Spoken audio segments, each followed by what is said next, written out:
Ya, saumu yaumi tarwiyah kafaratus sanah. Wa saumu yaumi arafah kafaratus sanatain. Keutamaan seseorang yang berpuasa pada hari tarwiyah itu dapat melebur dosa selama 1 tahun. Artinya dosa yang kita lakukan selama 1 tahun itu diampuni oleh Allah Subhanahu wa taala. Dosa yang bagaimana? Bukan dosa zina, bukan dosa minum khamr, tapi dosa-dosa kecil yang kita lakukan. Assalamualaikum warahmatullahi wabarakatuh. Halo Sobat Uki TV, kembali lagi di Uki TV Podcast dengan aku Zalfa Syahira. Nah, kali ini kita mau berbincang seputar Idul Adha dengan narasumber hebat kita, yakni Ustadz Fajrul Rahman LC, yang merupakan alumni Mulkul Al-Islami yang melanjutkan studinya ke Universitas Al-Ahqaf Yaman. Kita langsung sapa aja ya. Assalamualaikum Ustadz. Waalaikumsalam warahmatullahi wabarakatuh. Gimana nih kabarnya Ustadz? Alhamdulillah baik. Gimana kabar sebaliknya? Alhamdulillah baik juga Ustadz. Ustadz sedang ada kesibukan apa gitu akhir-akhir ini? Kesibukan kali ini ya belum ada kesibukan, baru mulai. Akan sibuk ya. Akan sibuk karena tahun ajan baru dimulai. Semoga kita diberikan kesehatan oleh Allah, taufik hidayahnya di dalam menjalankan aktivitas kita mencari ridha Allah Subhanahu wa taala. Nah Ustadz, sekarang ini kita mau berbincang seputar Idul Adha nih ya Ustadz. Nah, aku pengen tahu nih Ustadz seputar puasa Tarwiyah dan Arafah dulu nih. Kira-kira apa sih pengertian dan juga perbedaannya Ustadz? Ya, terima kasih. Bismillah, alhamdulillah, wassalatu wassalamu ala rasulillah wa ala alihi washabihi wa man wala la nabiyya ba'da, amma ba'du. Alhamdulillah saat ini kita sudah memasuki tanggal ke-7 ya. Meskipun ada perbedaan antara yang mengatakan hari ini adalah hari ke-7, ada yang mengatakan hari ini adalah hari ke-8. Ya. Pada bulan Dzulhijjah, bulan yang begitu luar biasa, bulan yang termasuk Ashhurul Hurum, yaitu bulan-bulan yang diharamkan oleh Allah Subhanahu wa taala. Bulan-bulan yang memiliki kemuliaan begitu luar biasa. Di antara kemuliaan bulan Dzulhijjah ini adanya hari Tarwiyah dan hari Arafah. Dan juga nanti ada hari Nahr. Kemudian ada hari Tasyrik ya. Itu berurutan dari tanggal 8, kemudian 9, 10, 11, 12 dan 13 Dzulhijjah. Nah, apa sih bedanya hari Tarwiyah dengan hari Arafah? Sebelum kita membedakan hari Tarwiyah dengan hari Arafah, kenapa disebut hari Tarwiyah? Ya, di sana diriwayatkan oleh Imam Zuhri. Kenapa disebut hari Tarwiyah? Inna yawma tarwiyah sumya yawma tarwiyah li'annahum aw li'anna Arafat lam yakun laha ma' fakanu yatarawuna minha minal ma'i ilaiha. Jadi kenapa tanggal 8 Dzulhijjah itu disebut hari Tarwiyah? Karena pada hari tersebut biasanya di padang Arafah itu tidak tersedia air. Karena padang ya, artinya panas. Jadi tidak tersedia air. Oleh karena itu para jamaah haji yang ingin berangkat menuju ke Arafah, nah itu mereka itu menimbun, artinya menyiapkan air, menyiapkan bekal. Ya tarawun, menyiapkan bekal air. Yazawadun, menambahkan, memperbanyak air, kemudian nanti air tersebut dibawa ke padang Arafah, kemudian nanti air tersebut digunakan untuk minum dan lain sebagainya pada wukuf di padang Arafah tersebut. Gitu. Jadi itu sejarahnya kenapa disebut hari Tarwiyah. Di Tarwiyah ya tarawun, ya tarawun itu artinya memperbanyak atau bukan arti menimbun, ya artinya menyiapkan sebanyak mungkin air persediaan yang nanti air tersebut digunakan di padang Arafah. Nah, gitu. Nah, bulan hari Tarwiyah ini atau tanggal 8 Dzulhijjah ini sering disebut dengan hari Tarwiyah. Kemudian hari ini juga termasuk hari-hari yang mulia. Saking mulianya hari ini Allah itu bersumpah di dalam Al-Quran, di dalam surat Al-Fajr, wal fajri walayalin ashr, dan demi waktu subuh, walayalin ashr, dan demi malam-malam 10. Artinya malam-malam 10 itu malam-malam di hari 10 hari pertama pada bulan Dzulhijjah. Itu dari malam pertama kemarin tanggal pertama, kedua, ketiga, keempat, kelima. Ini memiliki kemuliaan yang begitu luar biasa, yang mana Allah memerintahkan kepada kita untuk banyak berzikir. Disunahkan untuk berzikir pada hari-hari ini, disunahkan untuk bersedekah. Karena hari-hari ini merupakan hari-hari yang mulia, hari-hari yang begitu luar biasa. Ya. Jadi kita disunahkan untuk berzikir, tahlil, tahmid, ya. Kemudian takbir. Itu disunahkan. Kemudian disunahkan untuk bersedekah. Nah, ini termasuk ayyamul ashr. Ya, karena saking mulianya hari ini, yaitu Allah berfirman, wal fajri walayalin ashr. Bahkan di hari-hari ini pun Rasulullah SAW pernah bersabda, ma min ayyamin al-amal salih fihinna ahab ilallah min hadhil ayyamil ashr. Faqalu ya Rasulullah wala jihad fi sabilillah. Faqala Rasulullah sallallahu alaihi wasallam, "Wala jihad fisabilillah illa rajulun kharaja bi nafsihi wa malihi falam yarji min nafsihi bi syai'." Dari Rasulullah SAW bersabda bahwasanya tidaklah dari hari-hari yang mana amal soleh itu lebih dicintai kecuali pada hari-hari ini. Jadi hari-hari ini maksudnya apa? Hari-hari yang 10 dari tanggal 1 sampai tanggal 10. Faqalu, maka para sahabat bertanya, "Wahai Rasulullah, meskipun amalan ini amalan jihad akan lebih kalah pada amalan di 10 hari ini?" Kemudian Rasulullah SAW menjawab, "Iya, wala jihad fisabilillah." Meskipun itu amalan jihad fisabilillah, itu amalan di 10 hari pertama pada bulan Dzulhijjah itu lebih afdal dibanding jihad fisabilillah. Kecuali orang yang jihad fisabilillah, dia kemudian berjihad dengan hartanya dan dia pulang tidak membawa apa-apa. Nah, ini kecuali yang seperti ini. Nah, itu saking mulianya. Makanya di hari Tarwiyah itu disunahkan kita untuk berpuasa. Bagi siapa? Bagi orang yang tidak melaksanakan haji. Nah, tapi bagi orang yang melaksanakan haji tidak disunahkan untuk berpuasa. Begitu sama juga pada hari Arafah. Ya. Kalau untuk mengenal apa itu Arafah, artinya kan kita harus mengenal dulu. Seperti tadi, kenapa disebut hari Tarwiyah? Gitu. Kemudian tanggal 9, kenapa disebut hari Arafah? Ya. Nah, untuk berbicara kepada hari Arafah, kita kembali lagi, maaf ada yang tertinggal tadi. Jadi di antara kemudian kemuliaan orang yang berpuasa pada hari Tarwiyah ini, yaitu Rasulullah SAW pernah bersabda, ya, meskipun hadis ini hadis yang dhaif, tapi kalau dhaif digunakan untuk fadhailul amal maka tidak menjadi masalah. Di dalam kaidah-kaidah mustalah hadis dikatakan seperti itu. Ya, saumu yaumi tarwiyah kafaratus sanah.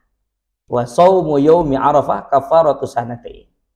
Keutamaan seseorang yang berpuasa pada hari Tarwiyah itu dapat melebur dosa selama 1 tahun. Artinya dosa yang kita lakukan selama 1 tahun itu diampuni oleh Allah Subhanahu Wa Taala. Dosa yang bagaimana? Bukan dosa zina, bukan dosa minum khamr, tapi dosa-dosa kecil yang kita lakukan. Jadi Allah mengampuni. Dosa-dosa kecil yang kita lakukan Allah ampuni. Ya. Kemudian wasaumu yauma arafah kafarah sanatain. Dan puasa Arafah itu nanti pada hari tanggal 9 Dzulhijjah kita puasa pada hari Arafah, Allah akan melebur, mengampuni dosa-dosa kita selama 2 tahun. Nah, itu kemuliaan pada puasa Tarwiyah dan puasa Arafah. Nah, kenapa disebut hari itu hari Arafah? Gitu kata dia. Kan karena berbicara tentang masalah Tarwiyah dan Arafah. Sekarang kita bahas apa itu hari Arafah. Ya. Innama sumiyat Arafah li'anna Jibril alaihissalam kana yuri Ibrahim alaihissalam sallallahu alaihi wal manasik fayaqulu araftu. Disebut hari Arafah. Kenapa? Karena malaikat Jibril alaihissalam saat itu mempercontohkan, menggambarkan kepada Nabi Ibrahim alaihissalam tentang manasik haji. Ya. Di lokasi tersebut kemudian Nabi Ibrahim alaihissalam menjawab, araftu, saya mengenal. Artinya kami mengetahui. Sehingga kalimat araftu, arafah. Nah, jadi sehingga itu alasannya sebagian ulama berpendapat itu kenapa Padang Arafah disebut hari ke-9 disebut hari Arafah. Itu pada hari tersebut, pada tanggal 9 Dzulhijjah, dan pada padang tersebut disebut Padang Arafah. Gitu. Itu kenapa disebut hari Arafah. Dan kemuliaan di bulan Arafah itu begitu luar biasa, sangat banyak. Seperti apa tuh, Ustaz?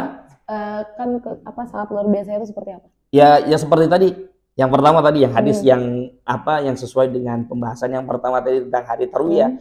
Kemudian di riwayat lain, dan hadis ini juga diriwayatkan oleh Imam Muslim, ya, dan status hadis yang sahih, bahwasanya an Abi Qatadah radhiyallahu an qala jaa rajulun ila Rasulillahi sallallahu alaihi wasallam yas'aluhu an shaumi yaumi Arafah.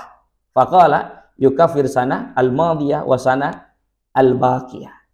Jadi dari Sayyidina Qatadah bahwasanya datang salah seorang kepada Rasulullah sallallahu alaihi wasallam. Datang seseorang, kemudian dia bertanya kepada Rasulullah, "Ya Rasulullah, apa itu hari puasa hari Arafah?" Kemudian Rasulullah SAW menjawab, puasa hari Arafah adalah puasa yang bisa melebur, mengampuni dosa tahun yang lalu dan mengampuni dosa tahun yang akan datang. Artinya orang yang berpuasa pada hari Arafah, dia diampuni dosanya yang telah lalu dan diampuni dosanya yang akan datang yang belum dilakukan sama dia. Allah sudah mengampuninya.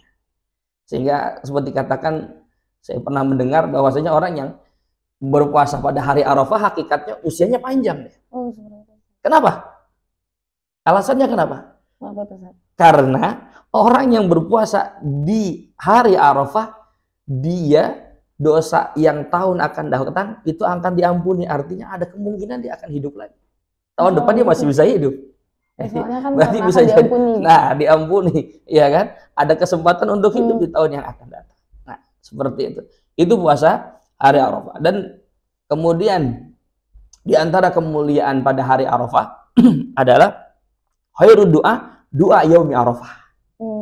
Sebaik-baiknya doa adalah doa yang dipanjatkan pada hari Arafah. Kenapa? Karena itu termasuk waktu yang benar-benar diijabah oleh Allah Subhanahu wa Ta'ala. Lalu bagaimana orang yang sedang haji, kemudian mereka wukuf di padang Arafah, mereka doa di tempat yang mustajab, ya kan? Di waktu yang mustajab. Kalau kita yang tidak haji, jangan bersedih. Meskipun kita tidak berdoa pada tempat yang mustajab, minimal kita memiliki waktu yang mustajab. Oleh sebab itu, pergunakan waktu kita di hari Arafah sebaik mungkin untuk melakukan amal kebaikan, baik itu puasa, sedekah, berzikir, dan memanjatkan doa segala hajat-hajat yang kita langitkan, semoga diijabah oleh Allah Subhanahu wa Ta'ala. Gitu. Jadi hari Arafah juga di antara fungsi daripada hari Arafah itu apa? Hari Arafah menurut riwayat memiliki sejarah di dalam Islam. Apa sejarahnya? Hari Arafah adalah di mana padang Arafah adalah tempat di mana Sayyidina Adam, orang tua kita, ayah kita, dan Ummuna Hawa itu dipertemukan. Setelah dipisah. Setelah dipisah, ya begitu lama kemudian dipertemukan di padang Arafah. Begitu saya kira itu sedikit penjelasan singkat tentang hari Tarwiyah dan hari Arafah. Ustaz nih, yang aku penasaran dari tadi kan Ustaz bilang tuh dosa yang diampuni itu cuma dosa-dosa kecil. Begitu juga di puasa Arafah juga, Ustaz. Berarti bedanya itu kalau misalnya di puasa Arafah di setahun yang akan datang juga diampuni, kalau di Tarwiyah itu enggak. Nah, itu kenapa sih Ustaz bisa hanya dosa-dosa kecil aja yang diampuni? Ya, kalau kenapa hanya dosa-dosa kecil yang diampuni? Ya karena memang itu hak prerogatif Allah ya, artinya memang itu sudah ketentuannya seperti itu. Ya kalau seandainya dosa-dosa besar pastinya tidak bisa dengan tidak sesuai dengan amalan yang begitu. Amalan yang kecil pasti tidak memiliki imbas yang begitu besar. Bahasan kita sering pernah mendengar kan, al-ujru ala qadril amal. Biasanya bahasan itu sesuai dengan pekerjaan. Jadi kalau dosa-dosa besar itu ya pastinya harus dengan bertobat, kemudian mohon ampun. Ya, tidak cukup dengan kita puasa Arafah, dosa-dosa besar itu diampuni oleh Allah Subhanahu wa Ta'ala. Tapi bisa jadi Allah mengampuni dosa kita ketika kita di hari Arafah, kita berpuasa, kemudian kita memohon, bertobat, mohon ampun sama Allah dengan mengikuti syarat-syarat taubat yang ada. Kemudian rahmatnya Allah turun, ya bisa jadi. Bisa jadi dosa-dosa besar kita baik itu dari perbuatan zina, khamr dan sebagainya, Allah bisa mengampuni. Karena hari itu sebagaimana kita baca bahwasanya hari Arafah adalah hari di mana hari yang sangat baik untuk memanjatkan doa. Gitu. Nah, juga nih, aku penasaran juga yang di awal Ustaz bilang bulan Zulhijjah itu merupakan salah satu bulan yang diharamkan oleh Allah nih. Emang apa sih keistimewaan dari bulan Zulhijjah ini? Bulan-bulan yang diharamkan ya, bulan-bulan yang diharamkan itu bulan-bulan yang dilarang oleh Allah Subhanahu wa Ta'ala untuk berperang. Ya, artinya bulan-bulan yang sangat disucikan, dimuliakan. Ada 4 bulan-bulan yang dimuliakan. Yang pertama yaitu Rajab, kemudian Dzulqa'dah, Dzulhijjah, dan nanti pada bulan Muharram. Itulah 4 bulan yang dimuliakan oleh Allah Subhanahu wa Ta'ala. Ada gak sih kejadian penting di bulan Zulhijjah itu pada zaman Nabi Muhammad? Kalau di zaman Nabi Muhammad, kejadian penting sepertinya kurang begitu masyhur kita dengar. Yang sering kita dengar adalah ya kisah Nabi Ibrahim alaihissalam. Yaitu kisah Nabi Ibrahim alaihissalam. Nabi Ibrahim alaihissalam adalah nabi yang kaya, ya, tapi dermawan. Nah, ini luar biasanya. Nabi yang kaya tapi dermawan. Memang tidak semuanya nabi kaya. Ada beberapa nabi yang kaya. Nggak semua nabi kaya. Nabi mungkin nabi-nabi yang kaya kita kenal seperti Nabi Ibrahim alaihissalam, kemudian Nabi Sulaiman. Sering kita dengar bahwa Nabi Sulaiman termasuk nabi yang kaya. Kedermawanan Nabi Ibrahim alaihissalam begitu luar biasa. Bahkan diriwayatkan Nabi Ibrahim alaihissalam itu saking kayanya beliau itu mendonasikan atau mensodakohkan hartanya. Beliau itu menyembelih 1000 ekor kambing kalau nggak salah. Masya Allah. Kemudian 30 ekor sapi dan 10 ekor unta. Menurut riwayat seperti itu. Begitu luar biasa. Beliau sembelih. Kemudian beliau bagikan kepada seluruh fakir miskin yang ada di daerahnya. Begitu luar biasa sehingga penghuni langit memuji begitu luar biasa Nabi Ibrahim alaihissalam bersedekah. Terbesit di hati Nabi Ibrahim alaihissalam bahwasanya itu beliau mengatakan kalau seandainya saya diperintahkan untuk menyembelih anak maka akan saya sembelih anak. Sehingga cerita setelah beberapa tahun Allah menganugerahi Nabi Ibrahim alaihissalam seorang putra yang bernama Nabi Ismail alaihissalam. Ketika Nabi Ismail alaihissalam sudah mulai lucu, sudah mulai akil balik, hampir sampai kepada akil balik. Kemudian setelah itu Nabi Ibrahim alaihissalam bermimpi sebagaimana yang telah dikisahkan di dalam Al-Qur'an. Ya. Bahwasanya Nabi Ibrahim alaihissalam bermimpi melihat bahwasanya diperintahkan oleh Allah Subhanahu wa taala untuk menyembelih Nabi Ismail alaihissalam. Anaknya. Iya. Fanzur madza dalam Al-Qur'an itu dijelaskan. Kemudian Nabi Ibrahim alaihissalam mengatakan kepada anaknya, "Fanzur, wahai anakku, aku bermimpi bahwasanya Allah Subhanahu wa taala memerintahkanku untuk menyembelih engkau." Nah, begini, inilah keteguhan hati dan keteguhan iman yang begitu luar biasa. Nabi Ismail meskipun di usianya yang belia ini memiliki keimanan yang begitu kuat. Ya. Nabi Ismail menguatkan dan meneguhkan keimanan orang tuanya. Wahai ayahku, Nabi Ismail mengatakan lakukanlah apa yang diperintahkan oleh Allah Subhanahu wa taala. Ya. I'mal matu marsata jiduni insyaallah minal amin. Kalau nggak salah seperti ayat. Sembelih. Akhirnya Nabi Ibrahim alaihissalam membawa Nabi Ismail ke tempat penyembelihan. Kemudian ketika Nabi Ibrahim alaihissalam ingin menggerakkan pisaunya kepada leher Nabi Ismail alaihissalam, Allah mengganti wujud Nabi Ismail alaihissalam dengan seekor kambing yang besar. Fadainahu bidzibhin adzim dalam Al-Qur'an. Maka aku ganti Nabi Ismail itu dengan seekor kibas atau kambing yang besar. Sehingga dari sinilah kita bisa dapat bisa mengambil ilmu bahwasanya begitu luar biasa keteguhan kekuatan iman Nabi Ibrahim alaihissalam, sehingga karena keteguhannya lah Allah mengganti apa yang menjadi pengorbanan Nabi Ibrahim alaihissalam. Gitu. Masya Allah. Nah, berarti ini kesimpulannya pada puasa Tarwiyah, pada puasa Arafah dan bulan Zulhijjah ini merupakan waktu-waktu di mana doa-doa kita mustajab ya Ustaz. Iya. Doa-doa kita dikabulkan, makanya perbanyaklah untuk selalu berbuat baik pada waktu-waktu yang Masya Allah ini ya Ustaz ya. Iya. Nah, terima kasih untuk ilmunya Ustaz, udah berbagi ilmu di sini, udah meluangkan waktunya juga untuk berbagi ilmu kepada kita semua. Semoga ilmu yang kita dapatkan bermanfaat khususnya bagi Sobat Uki TV di rumah ya. Nah, seperti itu aja Sobat Uki TV dengan aku Zalfa Syahira. Semoga kita bisa bertemu lagi di pertemuan selanjutnya. See you next time in the next video. Jangan lupa untuk like, comment, share sebanyak-banyaknya, dan juga jangan lupa untuk subscribe. Assalamualaikum warahmatullahi wabarakatuh. Waalaikumsalam warahmatullahi wabarakatuh. Inspirasi Keluarga Islami.